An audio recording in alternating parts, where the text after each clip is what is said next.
Global elites announce plans for mandatory green Sabbath, quote unquote, and climate lockdowns.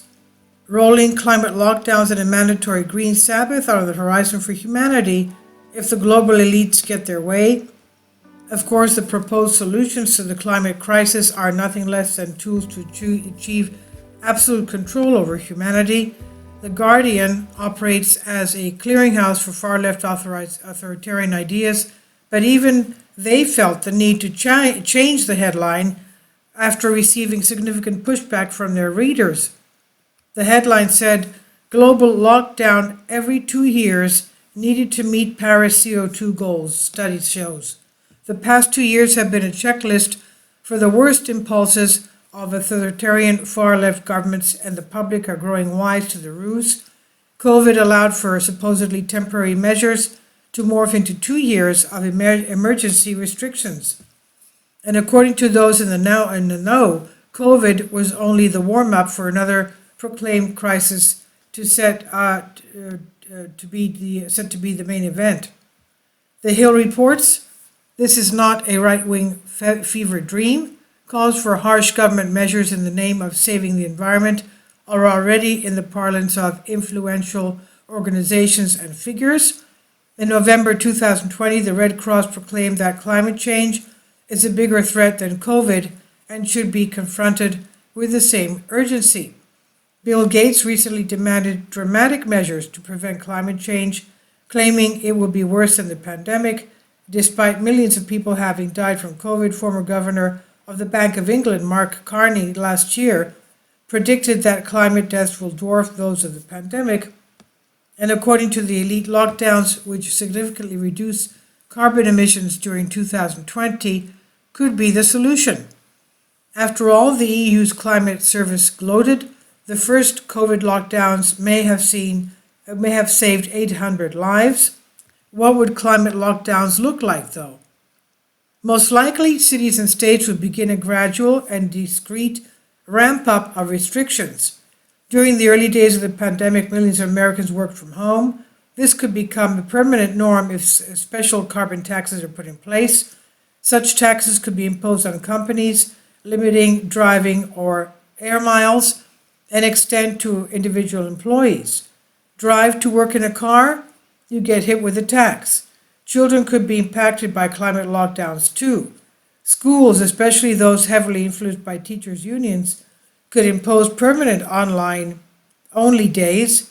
Delhi, India is already using a version of this concept to crack down on smog pollution.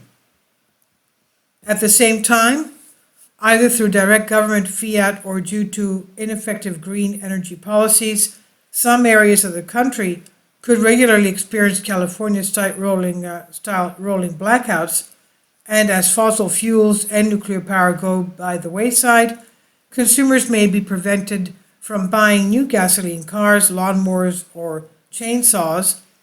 Significant measures are already being planned to combat climate change. California will ban the sale of gasoline cars in 13 years, as will Germany. Britain plans to do the same in just 8 years. Prohibiting internal combustion engines could save the planet, the argument goes. As each negative weather event is blamed on climate change, government will increasingly use its restrictive tools. And while deaths from natural disasters have fallen by 2/3 over the past 5 years, thank goodness, mostly thanks to technological innovations, elites insist that climate change is the biggest threat modern humans have ever faced. Climate lockdowns and other restrictions will be framed as saving the people of the United States and the world from themselves. What goal could be more noble? Anyone against such measures could be labeled a climate denier who stands against progress, or simply a domestic terrorist. Defectors likely won't have much choice anyhow. Facial recognition and plate reading software, coupled with the impressive scope of drones, could lead to severe enforcement. Don't like the restrictions on your gas guzzler? The government could easily track its location and send automatic tickets, or worse. The ability for officials to depend on a significant minority of zealous supporters to enforce measures is invaluable as well.